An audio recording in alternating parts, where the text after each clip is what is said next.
নদিয়া জেলার ভারত বাংলাদেশ সীমান্তে একটি বড় অভিযান বিএসএফের। সীমান্তের ৩২ নম্বর ব্যাটালিয়নের বিএসএফের জওয়ানরা কৃষ্ণগঞ্জের গেদে সীমান্ত চৌকি থেকে একজন ভারতীয় পাচারকারীকে গ্রেপ্তার করেছে এবং প্রায় ১ কোটি টাকা মূল্যের ৭০০ গ্রাম ওজনের ৬টি সোনার বিস্কুট বাজেয়াপ্ত করেছে। নির্দিষ্ট গোয়েন্দা তথ্যের ভিত্তিতে সকাল ৯টা ১৫ নাগাদ বিএসএফ জওয়ানরা আন্তর্জাতিক সীমান্ত বেড়ার কাছে উত্তরপাড়া গেদে গ্রামের কাছে এক সন্দেহভাজন ব্যক্তিকে ঘোরাফেরা করতে দেখে বিএসএফ ঝগড়া তাকে দাঁড়াতে বলে অভিযুক্ত ব্যক্তি পালানোর চেষ্টা করে। কর্তব্যরত বিএসএফ ঝান্ডা তাকে দৌড়ে গিয়ে ধরে ফেলে। তল্লাশির পর তার কাছ থেকে সোনার বিস্কুটগুলো উদ্ধার করা হয়। বিএসএফ সূত্রে জানা গেছে, জিজ্ঞাসাবাদের সময় অভিযুক্ত ব্যক্তি জানায় যে সোনাগুলো একজন বাংলাদেশি পাচারকারী তাকে দিয়েছিল এবং সেগুলো অন্য একজন ভারতীয় পাচারকারীর কাছে পৌঁছে দেওয়ার কথা ছিল।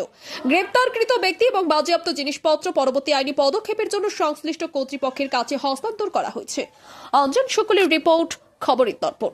অনেক বছর ধরে আমার পছন্দের গয়না সঞ্চয় করেছি, এবার দেব আমার প্রিয় মানুষ। মা, it's yours. Now it is yours.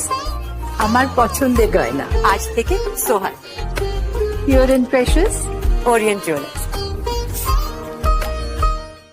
যদি এখনও আমাদের খবরের দর্পণ চ্যানেলটি সাবস্ক্রাইব না করে থাকেন তাহলে এখনই সাবস্ক্রাইব করুন, সঙ্গে বেল বাটনটি ক্লিক করুন আর পেয়ে যান সব খবরের দ্রুত ভিডিও আপডেট।